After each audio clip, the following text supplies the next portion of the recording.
Bonjour les amis, j'espère que vous allez bien. Dans cette vidéo, on va traiter du sujet de la France. Qu'est-ce que paie la France? Qu'est-ce que paie la France si la France paie l'Afrique?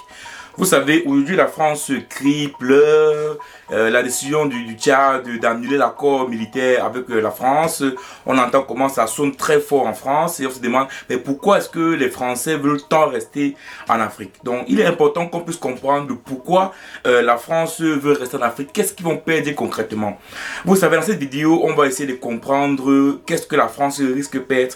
Et je peux vous assurer une chose, la France risque de perdre gros. Premièrement, le plus gros que la France peut perdre, il faut le dire ici, c'est de perdre sa place au Conseil de sécurité de l'ONU. Vous savez, la France a un droit de veto au Conseil de sécurité de l'ONU et cette place est gardée grâce à l'Afrique. Vous savez, le fait que la France a autant de pays africains, toute l'Afrique francophone, jusqu'à l'Afrique même centrale, avec le Cameroun, le Congo, tout ça, sont des pays francophones et c'est des pays où la France avec la main mise. Et donc, si la France aujourd'hui perd le contrôle de ces pays francophones sur sa règle, automatiquement la France perd de l'importance, perd de l'influence et il risque de perdre sa place au Conseil de sécurité.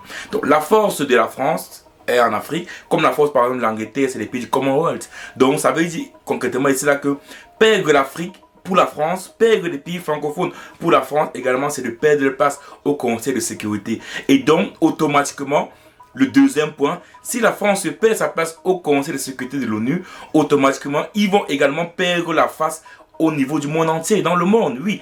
Comment est-ce que d'autres pays, par exemple, du Moyen-Orient, vont regarder la France? Comment d'autres pays, par exemple, de l'Amérique du Sud ou de l'Amérique du Nord, comme le Brésil, comme le Canada, comment ces pays, comme l'Inde par exemple, comment ces pays vont regarder la France? Est-ce que ces pays vont encore regarder la France comme une grande puissance? Vous savez tantôt que beaucoup de pays, de ces pays qui voulaient travailler, qui voulaient faire des partenariats avec des pays africains, passaient par la France. Donc aujourd'hui, ces pays ne peuvent plus passer par la France, donc ils pourront directement venir en Afrique pour faire des partenariats, pour collaborer avec les pays africains. Donc ça veut dire tout simplement que la France perd donc du respect devant cette puissance.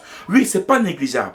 Ce n'est pas négligeable. Vous savez, beaucoup de pays, d'autres pays qui voulaient travailler, qui voulaient faire des partenariats avec des pays francophones, passaient par la France. Puisque la France était comme le pays, comme le père de l'Afrique, comme le parent de l'Afrique francophone subsaharienne. Aujourd'hui, beaucoup de pays qui veulent commercer, qui veulent discuter, qui veulent faire des partenariats avec l'Afrique, n'a plus besoin de passer par la France. Donc automatiquement, la France également perd son influence devant ces pays-là. Troisièmement, qu'est-ce que la France va perdre également? La France également perd sur le plan économique. Oui, parce que sur le plan économique, il faut le dire, en France, il y avait beaucoup d'entreprises françaises. J'ai déjà fait une vidéo ici où je vous ai dit que Total, par exemple, est déficitaire en France. Ça veut dire que Total perd de l'argent en France. Total a un résultat négatif en France. Mais lorsqu'on fait son bilan consolidé avec toutes les entreprises Total dans le monde, Total est bénéficiaire et gagne des milliards. Vous pensez que cet argent sort d'où? Cet argent sort tout simplement du Moyen-Orient avec tous les contrats qu'il a.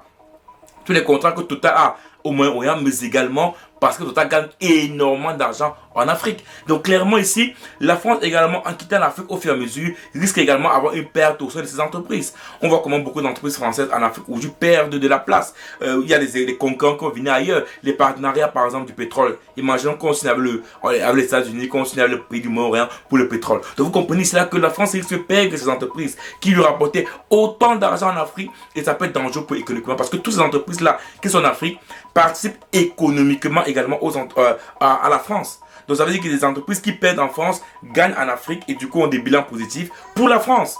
Donc la France vivait ça dans le bonheur, dans la joie, avec les bénéfices qu'il faisait en Afrique.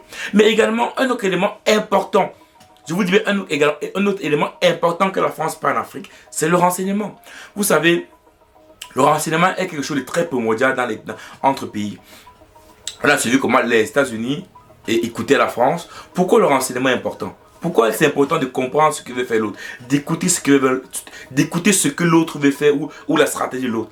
Parce que lorsque tu connais ce que ton voisin va faire, tu te prépares à ça.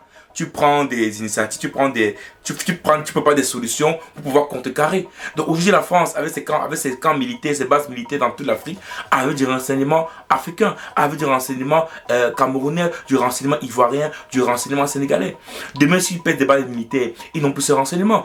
Ils pouvaient anticiper, ils pouvaient comprendre comment on va faire. Si aujourd'hui on sait tantôt que la France ne voulait pas que l'Afrique se développe concrètement. Donc ils avaient des informations pour permettre à ce que l'Afrique ne se développe pas. Oui, aujourd'hui, ils perdent du renseignement et donc en perdant ce renseignement, ils ne peuvent plus jouer sur des leviers qui pouvaient influencer et faire ce que l'Afrique ne se développe pas.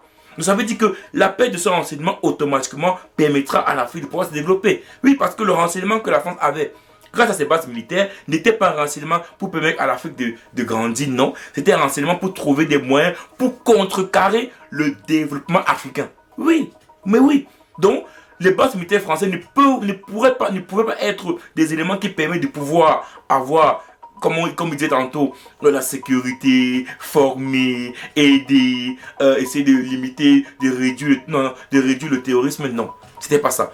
Le but des bases militaires en Afrique était de pouvoir renseigner sur ce que nos présidents chefs d'État font en Afrique, d'essayer de faire tout pour intégrer, pour influencer la politique du pays, faire tout pour mettre au pouvoir un de ces pays qui va travailler pour le compte de la France, et donc comme ça la France continuera à avoir ses intérêts en Afrique. Ces pays qui sont au pouvoir en Afrique, comme on avait Bazoum et tout ça là, Omar Bongo et tous ces pays de la France, pouvaient continuer le pouvoir, changer la constitution, abrutir le pays, voler le pays reste pauvre et ça arrange, et la France devient comme le sauveur, comme celui qui va aider, et ça va les intérêts. C'était ça en fait le but de toutes ces bases militaires-là. Aujourd'hui, beaucoup de pays africains l'ont compris. Ils ont décidé que là, c'est terminé. Là, c'est fini. On n'est plus à l'intérieur de ça. On arrête tout ça et c'est comme ça que vous verrez que l'Afrique pourra lancer effectivement le développement économique. Donc les amis, voilà un peu quelques éléments que la France risque de perdre. Et donc la fin de la France-Afrique est tout simplement la fin de la France, la fin de la force de la France sur le plan international et même sur le plan économique. Aujourd'hui on voit les Français comment ils crient partout. Ils disent que c'est dur, ils disent qu'ils souffrent, ils disent que la vie devient dure de plus en plus. Mais parce qu'aujourd'hui, là où ils pouvaient avoir, là où vous avez le vache à lait en Afrique, ça se termine. Aujourd'hui, la France s'ouvre, il y a l'inflation, on pleure. Mais là où la France pouvait encore aller gratter quand ça n'allait passer, c'était l'Afrique. Aujourd'hui, la Chine prend le pouvoir dans le monde. Ils savent que c'est en Afrique qu'on va les gratter. Donc, la sortie du franc CFA sera encore un truc de très brutal. La sortie du franc CFA va être très très brutal pour la France. Parce que ce sera ici clairement la chose qui va influencer brutalement la France. Et ça va arriver. Ne vous inquiétez pas, cela arrivera. Cela arrivera et je peux vous assurer que la sortie du franc CFA va être encore ça va être quelque chose de plus violent que les bases militaires françaises en Afrique.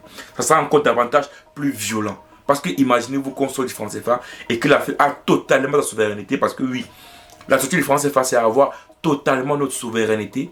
Oui, parce que oui, on parle des bases militaires, mais l'Afrique n'est pas encore totalement souveraine à cause du franc CFA. Donc lorsqu'on sortira de là, on sera totalement souverain. Et à ce niveau, la France, vous allez voir, va perdre davantage de pouvoir. Et l'économie française, qui est déjà très mauvaise actuellement, risque de s'effondrer. Donc les amis, je pense que clairement ici, la France est en train de voir ses pertes en Afrique.